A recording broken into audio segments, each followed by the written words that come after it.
La gran perdedora con la reforma energética fue la izquierda. Una izquierda que exhibió la pobreza en su discurso y lo limitado de su imaginación política. Buenas noches, soy Jorge Fernández Menéndez. Igual que hace 20 años, con su postura antitratado de libre comercio y casi con los mismos personajes de aquel entonces, se puso en el camino de la reforma energética para tratar de detenerla sin argumentos ni propuestas. Terminó arrasada por una alianza multipartidista que dio un gran paso hacia la modernización del país. Muy buenas noches, yo soy Ezra Chabot. La izquierda se equivocó de principio a fin en su estrategia contra la reforma. Si sabía que no podía frenarla, ¿por qué no optó por sacarle provecho?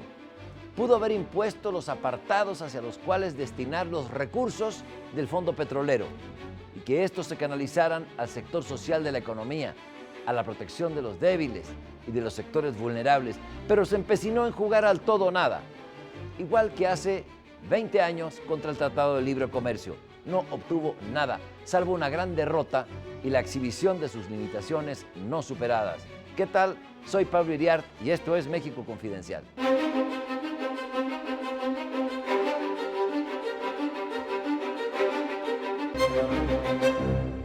La reforma energética ya es un hecho consumado. La pregunta es, ¿qué va a hacer la izquierda? ¿Cuál va a ser su discurso a partir de ahora que le han cambiado lo que quedaba prácticamente como su única base de sustentación, la defensa del petróleo, el no a la incursión del sector privado en áreas estratégicas del sector público? ¿Qué va a hacer esta izquierda que exhibió una pobreza intelectual, una pobreza imaginativa, una pobreza de discurso político realmente lamentable en estos días que pasaron sobre debate de la reforma? Ezra, Jorge, ¿cómo ven? Bueno, Jorge, adelante. Mira, decía en el debate energético, fuera ya de cámaras, decía un dirigente del PRD, hemos perdido en unas horas todo lo que habíamos construido en un año. Y tienen razón, el PRD había construido durante un año, desde la firma, desde el 2 de diciembre del Pacto por México, en todas las reformas, en todas ellas, en algunas metiendo más la mano, como en la hacendaria, en otras un poco menos, como en la educativa, en todas había tenido el PRD una presencia muy importante. Su propio dogmatismo, su propio ADN, lo llevó a perder de todas en esta batalla de la energética. Y han perdido, efectivamente, en unos minutos, en unas horas, en un debate, en una reforma, todo lo que habían construido en un año. Y han vuelto a arrojar el partido a las manos de los grupos radicales. Ahora, yo creo que esto tiene que ver precisamente con eso, con la subordinación de la estrategia electoral interna del PRD al propio López Obrador y a los grupos de Izquierda Democrática Nacional, los grupos de los bejaranos adentro. El PRD, con Jesús Zambrano a la cabeza, logró durante todo el año pues meterse al punto de lo que podríamos llamar la participación directa en la toma de decisiones. Dejó de ser un grupo marginal, dejó de ser solamente la protesta para convertirse en aquel que propone, y no solamente que propone, sino que tiene posibilidades reales de que eso se lleve a la práctica. A la hora que llegan al asunto de la reforma política y reforma energética, esto se junta con la lucha interna por el partido y entonces pierden totalmente la posibilidad de convertirse en una alternativa plural, socialdemócrata, etcétera, y regresan otra vez a la pugna interna de grupos con el peor riesgo de todos, que es el de seguir siendo o de volver a ser otra vez totalmente marginal. Fíjate, yo pienso que esta gran crisis de la izquierda con la votación de la reforma energética es también una oportunidad para que surja la izquierda que hemos estado esperando hace muchos años, y es la oportunidad de Miguel Ángel Mancera, la izquierda radical en la que se ha echado por ahora el PRD en brazos de ella. No tiene discurso. La prueba está en que López Obrador, que sí está en su casa en reposo, puede grabar un mensaje, puede escribir.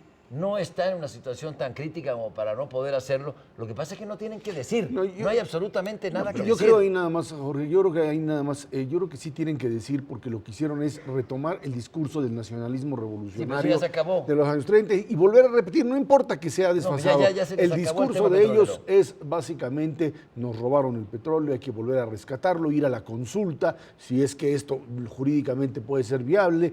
Ese va a ser su discurso, y si ese es el eje de toda la discusión, otra vez volvemos a una izquierda marginal. Si logran romper con ese tipo de discurso y salen a debatir otras cosas con niveles mucho más, por lo menos centrados en términos de posibilidades reales, podremos ver esa izquierda de la que tú hablas. Sí, pero en relación a lo que dicen ambos, yo estoy de acuerdo. Mancera, la única opción seria que tiene el PRD a futuro es Mancera. No la están cuidando porque Mancera sufre en estos momentos. Se vio el domingo con este abucheo ahí en la corriente Izquierda Democrática Nacional, la gente de Bejarano, la de Dolores Padierna, que le tendieron una trampa, hombre. Sí. Fue a una trampa Mancera, pero el propio Mancera y las propias corrientes que podrían apoyar a Mancera tienen que tomar la decisión que no se toma en el PRD de hace ya muchos años.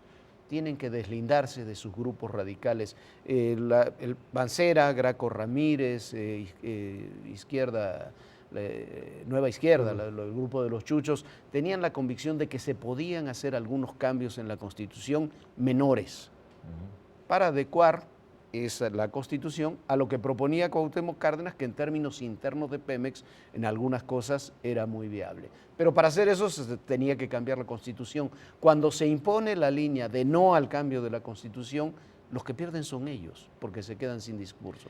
Cuando no se actúa, cuando se dice que se está en contra de la ley de marchas que aprobó la Cámara de Diputados, pero al mismo tiempo no se toman medidas contra las marchas, los que pierden son ellos. Y entonces tienen que cambiar, eso es lo que tienen que cambiar. La izquierda creo que desperdició una enorme oportunidad. Una, por último, de quedarse callada. Es decir, lo que hicieron fue una vergüenza, quitarse la ropa en público en la Cámara de Diputados. Luego, ideológica y físicamente, materialmente. De pena ajena, claro, sí. De pena ajena. Luego, en la Cámara de Senadores, la señora Laida Sansores mentando madres a los que no piensan como ella. Y luego otra diputada golpeando en el ojo a golpes. Es decir, creo que perdió la oportunidad, primero, de comportarse y segunda, de montarse al tema de la reforma energética. Nadie le pedía que la aprobara completa, pero sí que tomara grandes puntos de la reforma energética, como es el fondo petrolero, para orientarlo a sus prioridades, a su agenda social. Esto va, si quieres, va a Guerrero, va a Oaxaca, va a Chiapas, o donde ellos tienen presencia, y a los temas que debe impulsar la izquierda, como son seguridad social, amparo a las personas de la tercera edad, etcétera.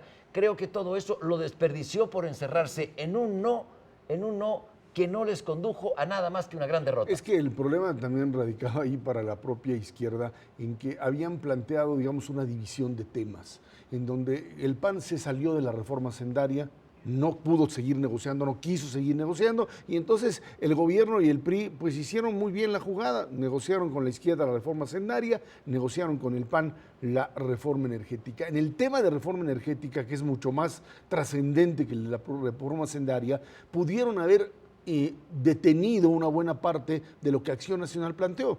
Toda esta idea de sacar al sindicato del Consejo de Administración fue porque Acción Nacional tenía en su mano la posibilidad de imponérselo y no había otro interlocutor. No había jugadores. La izquierda decidió salirse de la jugada y se lo dejó. Lo mismo le pasó a Acción Nacional en la reforma hacendaria. Con la diferencia que en la hacendaria el gobierno y el PRD pagaron costos y en este están absorbiendo beneficios el gobierno y el PRD. Que era parte de su propia Los costos lo paga el PRD. Alguna, ¿no? Claro. Pero bueno, mira, aquí hay otro tema en relación a lo que tú decías. La reforma energética no está acabada. Lo que hay de reforma energética es la reforma constitucional y los transitorios. En 120 días tienen que salir 24 leyes reglamentarias. ¿Qué va a hacer la izquierda? ¿Qué va a hacer el PRD? ¿Por qué? Porque si tú te quedas con la línea, yo estoy en contra de esa reforma constitucional, yo me voy a la consulta, no voy a participar.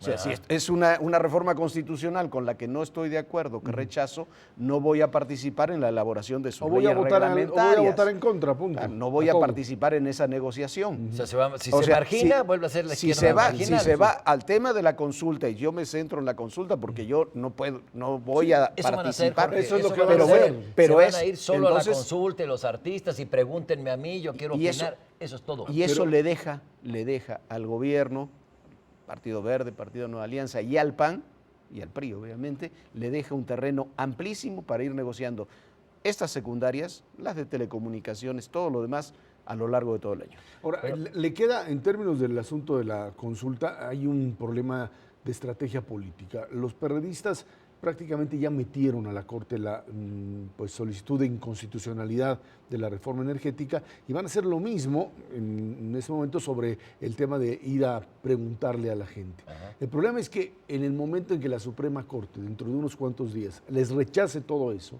no van a tener en el ámbito jurídico nada que hacer más que generar protesta social que no puede tener ya consecuencias jurídicas porque el tema va a estar pues prácticamente resuelto. Exacto. En todas las instancias. Exacto. Y ahí es donde se les acaba el discurso de confrontación y van a intentar pues parar una serie de reformas o de leyes reglamentarias en donde pues van a tener la misma fuerza que tuvieron en la Constitucional. En la reforma constitucional no tienen nada. Desde el inicio del programa, ¿qué van a hacer? Porque se les va a acabar el tema de la reforma energética, ya va a ser constitucional, su consulta toca directamente a las finanzas públicas, no creo que...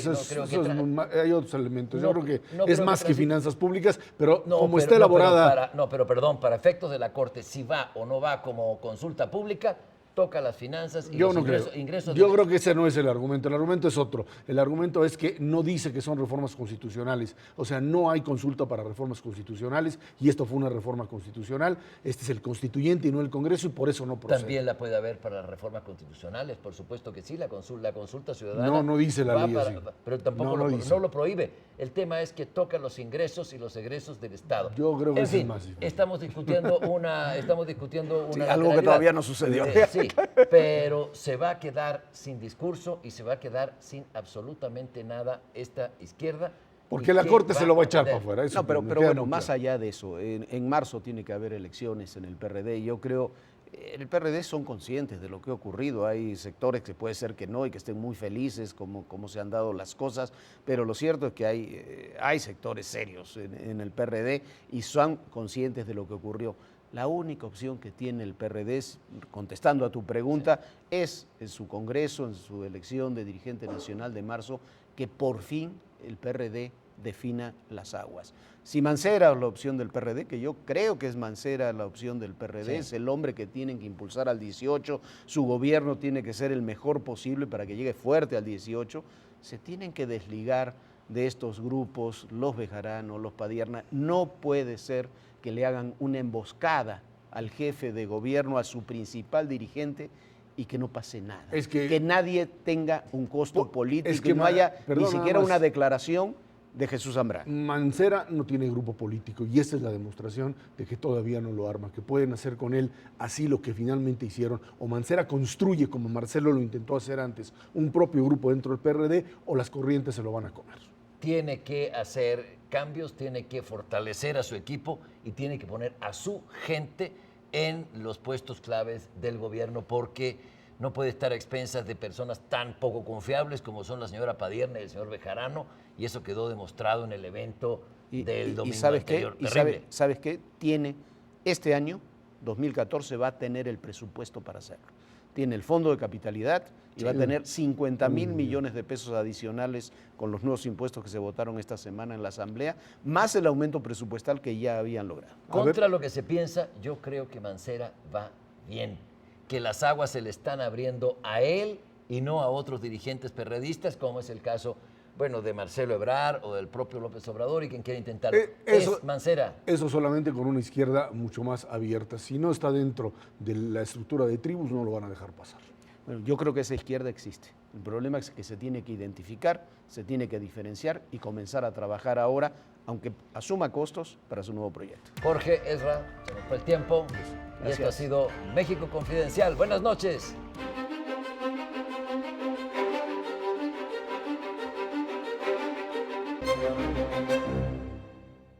A nadie le sorprende saber que México ocupe el último lugar en matemáticas, lectura y ciencias. Sí, la prueba PISA aplicada a los 34 países miembros de la OCDE arrojó que nuestro país tiene un desempeño educativo mediocre, que nos llevará 65 años alcanzar el promedio que las naciones evaluadas obtuvieron en los exámenes de lectura y 25 años para obtener el promedio en matemáticas. Este resultado debiera indignarnos, sacudirnos, porque el organismo internacional nos está diciendo que cuando los alumnos terminan la educación básica, tienen un rezago de 2 años y no saben utilizar los conocimientos adquiridos. El compromiso con la educación nos involucra a todos, todos y la reforma educativa debe ir más allá de un censo o una evaluación magisterial. El punto es exigir a las autoridades federales y estatales que cumplan con la ley y sancionen o despidan a los maestros que no están en las aulas cumpliendo con su deber.